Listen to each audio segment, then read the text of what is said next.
Hi, everyone. Welcome back to another podcast. This is your hostess, Glenna Bomanarang. Today's topic is about living a facade. An example of a facade is the front part or exterior of a building. Often the most important part is the design engineering standpoint. Synonym, show, false, display. So a facade is false. It is not real. How many of us have been living a facade? For many of us, we have been conditioned to do everything right and perfect. Not to say that these qualities are not important in creating a beautiful life that is based on a perfect picture. Well, for the outsiders to see, it looked perfect, but what if we're missing one simple ingredient, and that is doing things with quality and excellence, with a dash of not being in a place, well, not in a place of facade or falsehood, but of integrity. And that is not performative or trying to impress others. You might be wondering what made me title this episode Living a Facade. Thanks to my monthly Vogue subscription that I happened to read a short story about a woman who wrote a book called Twisted Up. Her name is Amy Griffin. And by just reading a snippet of her life and how she did everything perfectly well, as it turns out, her own children questioned her authenticity and being real as a mom, or being a human. Perhaps we have been subconsciously conditioned to do more and to get things done robotically, but with no emotions attached. Don't get me wrong, at some point of my life, I was also raised this way and done things right.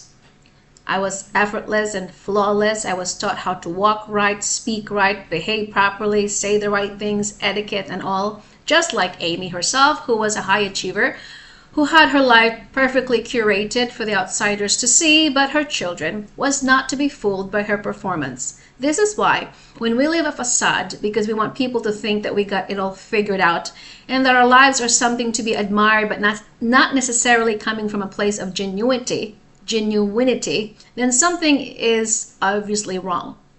Going back to my old story before that, I too fell into the same trap of trying to be perfect and my way of escape instead of dealing with my trauma.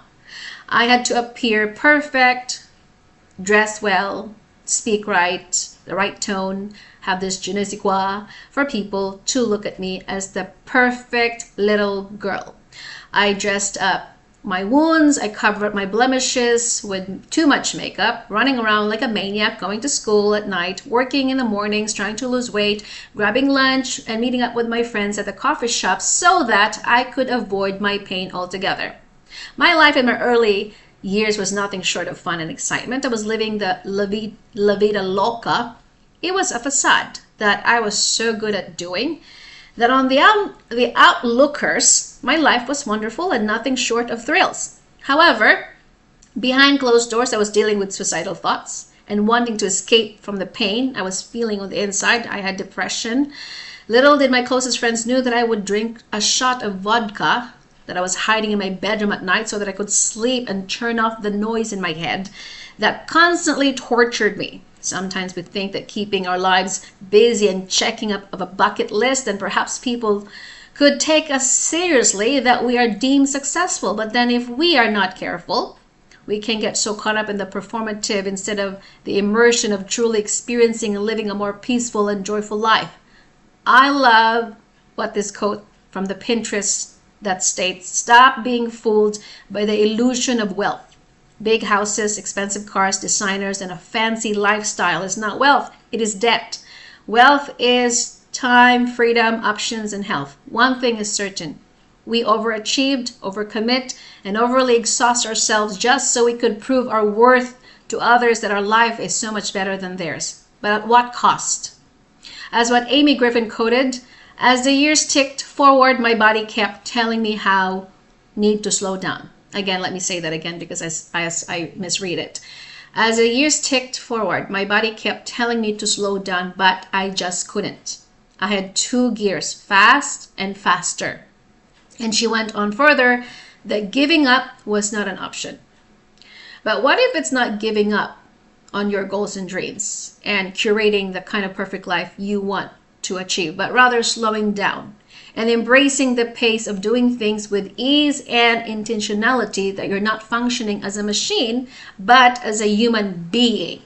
We must be reminded that no matter how much you achieved in this life, no one really cares that much, because the rest are also too occupied trying to attain anything in their lives. We somehow have been programmed to participate in a system that constantly put this idea in our head that we must have all this all figured out, our life curated, and snap a picture of it and post it on Instagram so that people might think that we have it all together. Because we want others' admiration, appreciation, and we lose touch with our inner self, our inner peace, and our inner glow that truly resonates with our soul. If living a facade costs you being genuine, then you are not truly in touch with yourself. It is rather easy to run away from the person that is living inside of you, who is screaming for your attention, which is to get to know her again. In this past few days, I talked to myself out of guilting myself by not doing the things I'm not supposed to do. Sometimes I would intentionally do nothing and decide to grab my coloring book and start tapping into my childlike spirit instead of listening to my inner critic that constantly tells me that I got to do more and be more. Because living like this in a performative method or lifestyle is exhausting. It depletes your energy and it robs you of your peace and your worth. Life is more than just doing and hustling and grinding. It all comes down to doing things with grace and coming from a place that matters to you the most, and not based on society's standards or false expectation. Because at the end of the day, it is your life to live and not theirs. And that is, my friend, that I want you to think about.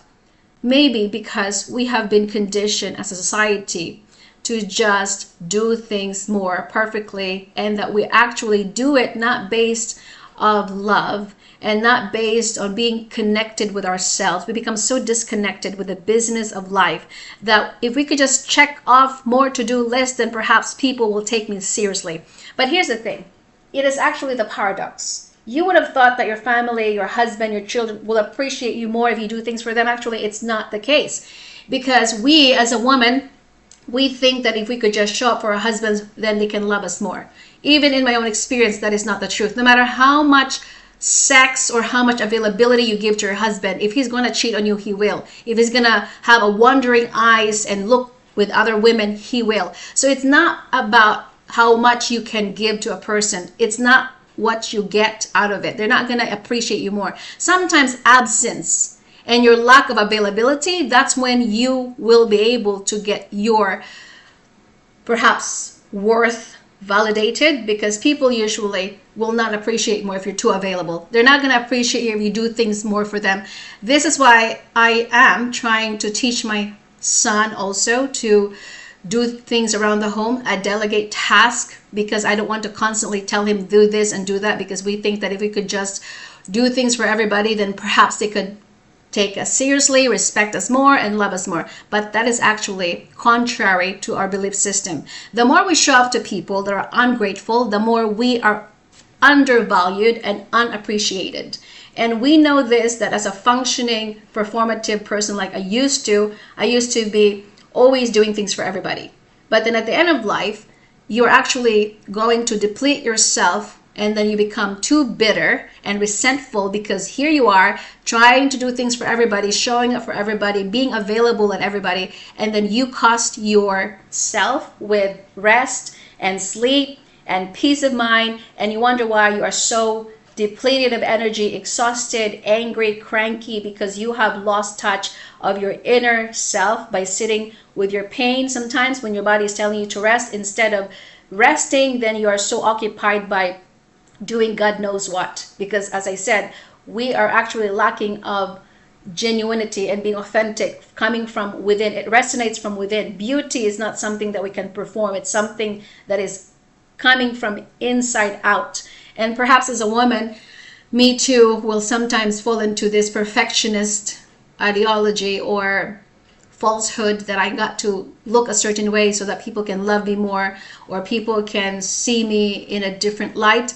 But in reality, when you really look at yourself in the mirror, if you love what you're doing and you love who you are, then that is all that matters. No matter what people might think or say about you. It's not about what you can achieve in this life. It's about your embodiment. It's about your being. It's your essence that matters the most. And we have to not forget that it's all important to be present, and your essence, the energy, the vibration that you bring to the table and how you show up in the room, that is all that matters. Because no matter how well you curated your life based on the, I said, society standard, but then deep down inside, it's just based on facade, then you're only lying to yourself. And in the long term, or in the long run, it is detrimental to your well-being. It doesn't really contribute peace and joy. So what's the point? If you're not enjoying what you're doing because you're just doing it for the sake of doing it, because you want people to see you as this fabulous woman, and you're not really happy of what you're doing because you're just performing, because we have been saying to this world, you got to hustle more and do more and glow up more. I don't know, this kind of era that they said you got to be this person that is now trending on social media, this it girl facade that I do not participate in, because you try so hard to wake up in the morning and have your glass of chai tea and latte, and you got to exercise more, and 20 minutes here and there, maybe you go to the gym, and then you snap a picture of that and then post it in the video, and then of course at the same time you got a journal, and then on top of that you have to have aesthetic, right? And then you have to have your life together, drive perhaps a nice car, live in a mansion. These are the kind of trending right now as an it girl era. You got to be successful and you have to be your own boss and blah blah blah. This chick that it can achieve everything, she doesn't need a man. So we're constantly bombarded of this propaganda or grandiose, trying to tell the world, or women especially, that if you are not doing all these things, perhaps you are not that important, honey. So then we got caught up in the cycle of competing with each other, trying to keep up with the trend. But then when we look at our own lives, at the season of our life, we think something is wrong with me because then I cannot catch up with these women, whatever their lifestyle. You cannot really compete with other people and try to see whether your life is going well or not based on the snapshot that they post on Instagram. You have to really come to a place of asking yourself, assessing your own life, of where you're at in the season of your life. If you're a mother and juggling with 3 kids and you cannot exercise, or you cannot even do things that are right, it's because you need to raise your children. It's because at the season of your life, you have to focus on your family. You cannot really just do everything at any cost, because it's going to, well, something is going to bite you back in your buttocks. And it's costly not to listen to your body. It is costly to become burnt out because you rather want to be hospitalized instead of spending time in your life with people, especially in our country today. We are caught up in driving your kids here, piano lessons, football games, or soccer team. I don't know what you're doing with your kids, but we don't really take the time to stop sometimes and to just be bored and do absolutely nothing and come home to yourself and maybe listen to what your body really needs right now in the moment. As I said, sometimes if my brain will tell me you got to do more, have more of this, sometimes I go against it. I sometimes rebel against my own self-critic when it tells me that what are you doing, instead of maybe just decompressing and I have time for myself. I would sometimes go against my own brain, because sometimes your brain is because of your upbringing. It's the culture expectations, that this is why you have an inner critic that constantly tells you to do more, to be more, to perform more. And if you're not going to shut those noises, you're going to get sucked up into this false ideology that maybe if I do more, maybe if I can show up for people more, then perhaps I can be more valuable and then they can take me seriously. But as I said, that is contrary to the belief system, and that is not always the truth. I'm not saying that we shouldn't have goals and ambition. I am all about high achieving things. I'm all about goal orientation or goal oriented person. I've always been that kind of a woman who loves to achieve things, but you got to prioritize things. It's all about your priority. What is your current priority in your life today? If something does not spark joy, which is a concept that I have taken from Marie Kondo, then maybe you should just not follow through it.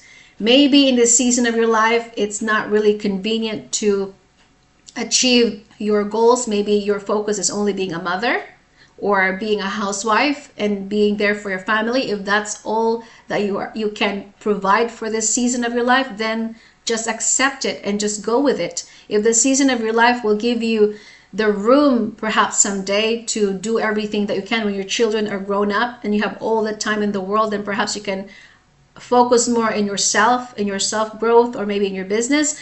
That's why you have to assess your current situation in your life. You cannot just be forced and to buy into this aesthetic that people are trying to sell you. If you're not really honest with your current season of your life, then you're gonna copy everybody and try to be like everybody else, and then here you are trying to figure out why you're so miserable, unhappy, and most of the time stressed out. That is all that I would like you to think about in this on this podcast. As I always leave to say, be bold, be brave and courageous, and keep your faith. I will see you on my next podcast.